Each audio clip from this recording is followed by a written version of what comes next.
Hello 10th class. तो आज है अपना chapter pair of linear equation in two variable. तो इससे पहले भी मैंने कई सारे चैप्टर करा दिए हैं, आप उन्हें जाके भी देख सकते हो। ठीक है, आप उन्हें भी जाके देख सकते हो।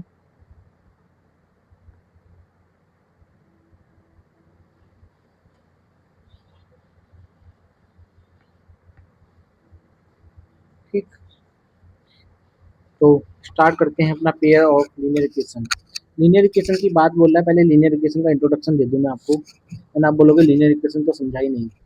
तो ऐसी इक्वेशन जिसकी डिग्री केवल वन होगी उसे लीनियर इक्वेशन कहेंगे। लीनियर डिग्री किसकी होती है? डिग्री होती है वेरिएबल की। वेरिएबल किसे कहते हैं? जैसे X Y Z A B C, ऐसी वैल्यू को वेरिएबल कहते हैं। इतनी बात समझ में आ गई बच्चों? अब हमें इस चीज़ को ही क्लियर करना है कि पेयर किसे कह रहे हैं, यानी कि एक ऐसी इक्वेशन जिसमें ऐसी इक्वेशन जो पेयर में हो, जैसे ए एक्स प्लस वाई 7 हो। दूसरी दे दूँ, दूसरी दे देता हूँ मैं एक्स प्लस माइनस की दे देते हैं, माइनस की वाई इक्वल टू 3। ये पेयर ऑफ लीनियर इक्वेशन हो गई। दोनों की डिग्री वन है, दोनों वेरिएबल की डिग्री वन है। इनको ही सॉल्व करना सीखना है। दो इक्वेशन ले ली। दो इक्वेशन आप देख पा रहे हो, यहाँ पर मैं ऐसे लिख सकता हूँ।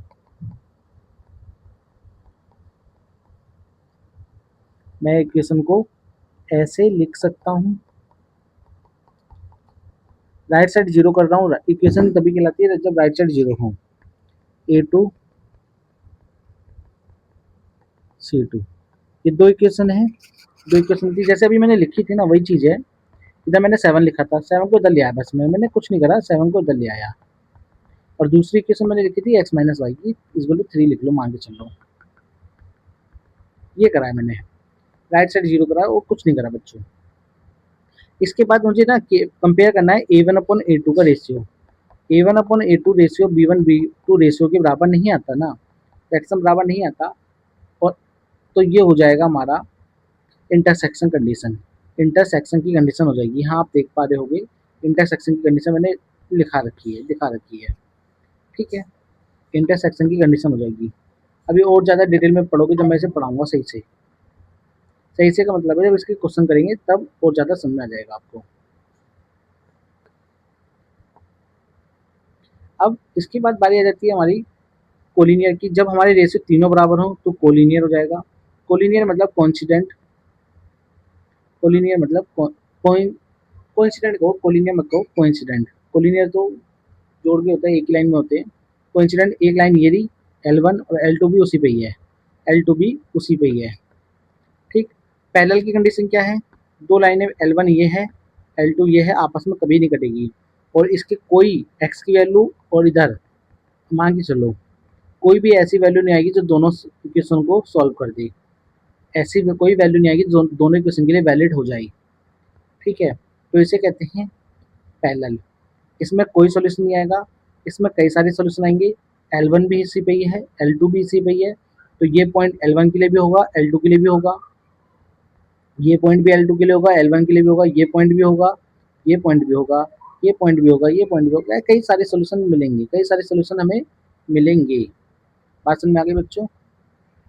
इसके बाद बारी आ जाती है हमारी एग्जैक्ट एक वन सॉल्यूशन, यानी कि केवल एक सॉल्यूशन ऐसा होगा जो दोनों के लिए वैलिड होगा। ये वो पॉइंट होगा जो दोनों के लिए वैलिड होगा, L1 के लिए भी और L2 के लिए भी। तो इसका एक ही सॉल्यूशन।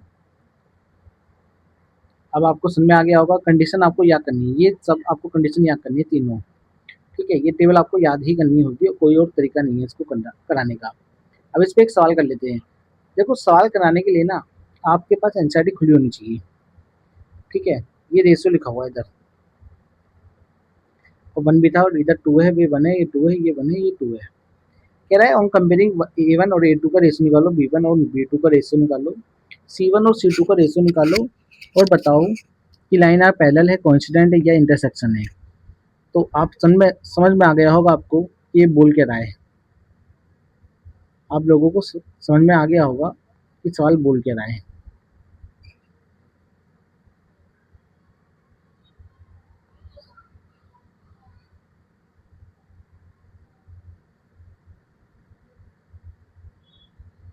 तो कर लेते हैं, रेशियो करते हैं इसका। मैं इस वाली इक्वेशन को उठाता हूँ, 5x 4y माइनस का, और एक दूसरी यहाँ उठा लेता हूँ, 7x 6y इक्वल टू 0। आपको अगर मेरी वीडियो अच्छी लग रही है तो अपने दोस्तों को ये पहुँचाओ, ताकि यूट्यूब का कुछ भला हो, हमारा भी कुछ भला हो।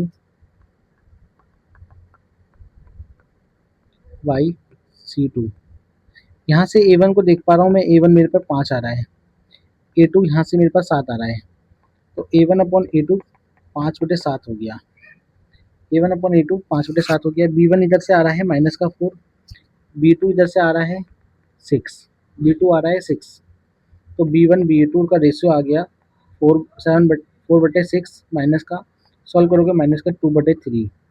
तो ये दोनों को देखो, आपस में बराबर नहीं आए, आपस में बराबर नहीं आए, इसको यहीं रोक दो।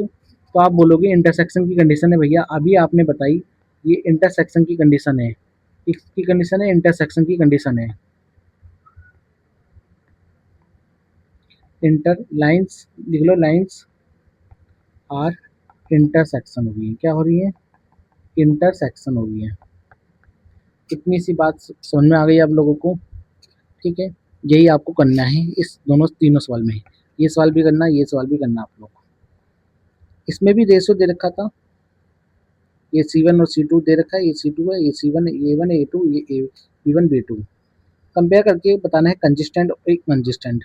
अब मैं कुछ मतलब बता देता हूँ इन सवालों का। कंसिस्टेंट मतलब होता है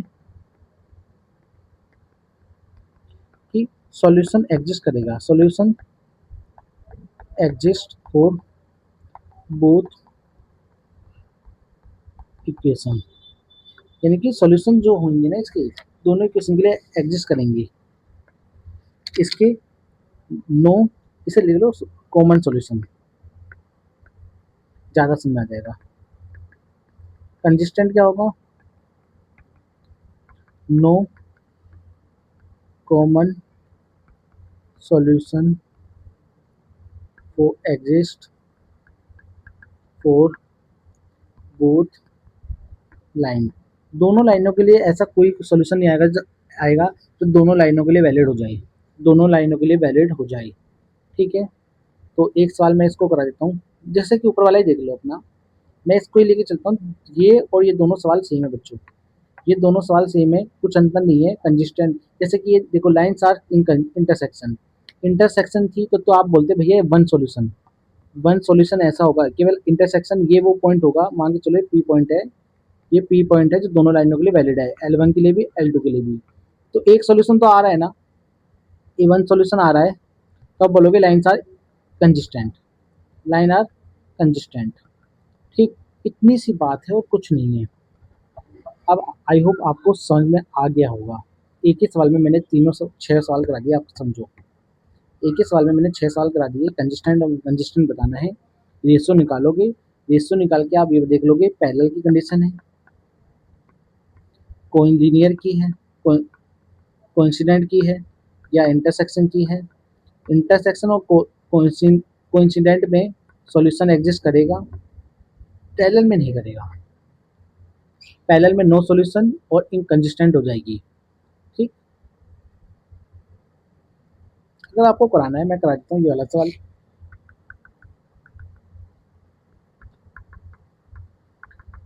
ये वाला सवाल करा दे रहा हूँ, कंपेयर कर भी कर दे रहा हूँ, A1 B1 C1 से, A2 B2 C2 से कंपेयर कर देता हूँ।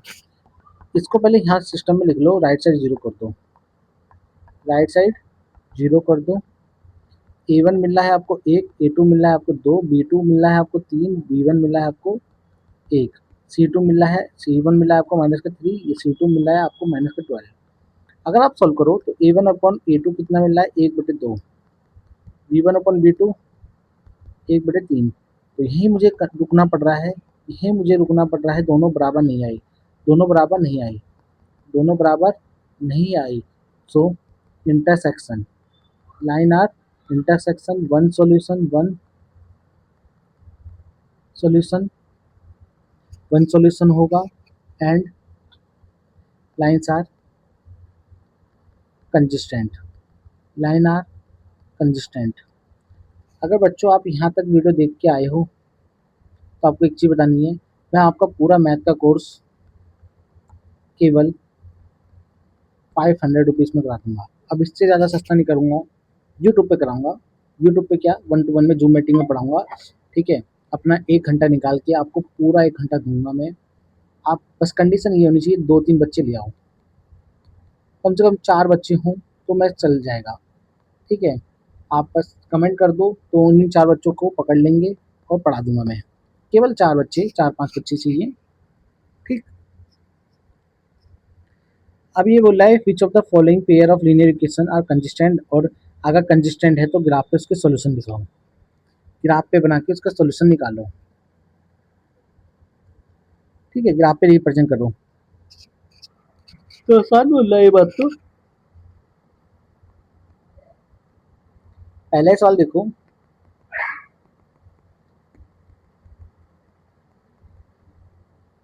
अगर मैं कंपेयर करूँ A1/2 मिल रहा है 1/2, बी वाला कितना मिल रहा है 1/2, वो भी सी वाला 5/10, यानी कि माइनस का मिलता माइनस माइनस कट जाता है 1/2, यानी कि लाइन आर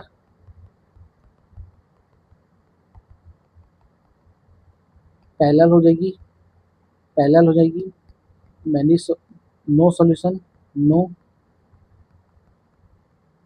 सॉल्यूशन, इनकंसिस्टेंट हो जाएगी, इनकंसिस्टेंट।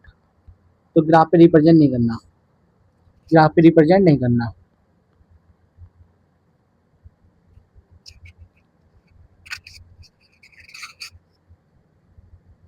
इसका एक ये भी कराना है मुझे कि ग्राफ पे रिप्रेजेंट करने वाला तरीका कौन सा है, करा देते हैं। ग्राफ पे रिप्रेजेंट वाला भी करा देते हैं। सेकंड सवाल देखते हैं।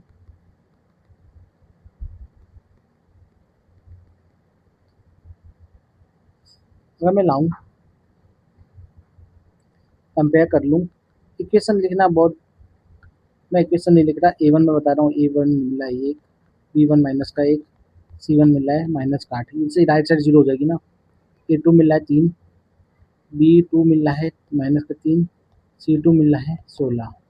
सॉल्व करो बच्चों, तो 1/3 माइनस का 1/3, ये प्लस बन जाएगा 1/3, और 8/16 माइनस का माइनस माइनस गया 1/2, यानी कि आप देख पा रहे हो कि A1/A2 is equal to B1/B2, C is not equal to C1/C2। ये कंडीशन आ गई पैरेलल की, ये कंडीशन आ गई पैरेलल की, ये भी पैरेलल की कंडीशन आ गई।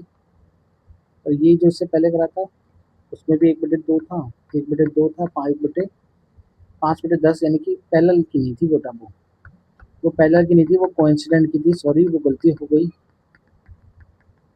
कोइंसिडेंट की थी। तो इसका ही सॉल्यूशन निकाल लेता,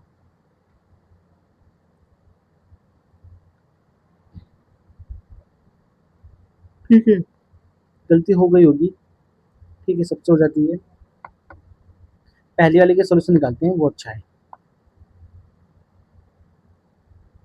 ये तो सेकंड वाला तो पैरेलल हो जाएगा और नो इनकंसिस्टेंट हो जाएगी, नो सॉल्यूशन, ठीक है।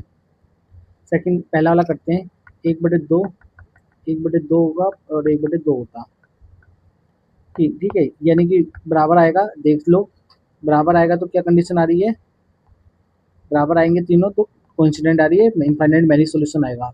अब मैं आपको ग्राफ खुद ही दिखाऊंगा ये करके बच्चों। सॉरी, लास्ट जो सवाल गलत हो गया तो उसके लिए अब मैं ग्राफ पे खुद ही करके दिखाऊंगा।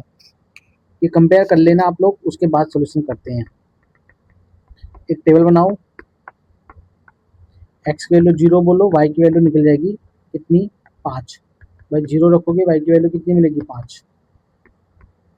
वाई की वैल्यू 5 रख दो, 0 रख दो, वाई की वैल्यू 0 रख दो, एक्स की वैल्यू 5 मिलेगी, ठीक है। ये काम हो गया।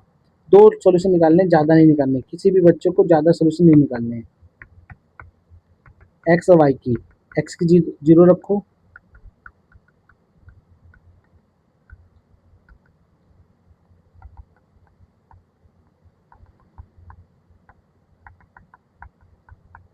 पाँच, वाई की 0 रखो, तो आपको ये 0 हो जाएगा, इनटू में है, डिवाइड में आ गया इधर 5। अब L1 को पहले बना लेते हैं, L1 के लिए बना लेते हैं, फिर L2 के लिए बनाएंगे ग्राफ। 1 2 3 4 5, 1 2 3 4 5, मान के चलो यहाँ पे आ रहा है -1 -2 -3 -4 -5, -1 -2 -3, माइनस में ज़्यादा जाना नहीं है क्योंकि ज़रूरत है नहीं, एक्स और वाई। अब 0,5 है, 0,5 आएगा ये रहा, 0,5 ये रहा, सॉरी 0,5 और 5,0 ये रहा। इन लाइनों को बना दो, ये हो गई मेरी L1। लाइन का इक्वेशन लिख दो x + y = 5। अब उसको बनाओ, वो भी 0,5 यहीं आ रहा है और सेकंड वाला भी यहीं आ रहा है, दोनों बनाओगे उसी के ऊपर आएगी, उसी के ऊपर आ जाएगा, उसी के ऊपर आएगी तो उसकी L2 कंडीशन, इक्वेशन का नाम, इक्वेशन लिख दो 2x + 2y = 0। तो लाइन हमें देख पा रहे हैं एक के ऊपर एक है, तो कोइंसिडेंट हो गया, कोइंसिडेंट, ठीक है, कोइंसिडेंट और many solution, many solution, many solution इसका आंसर हो जाएगा। इस प्रकार से आपको ये सवाल करने हैं।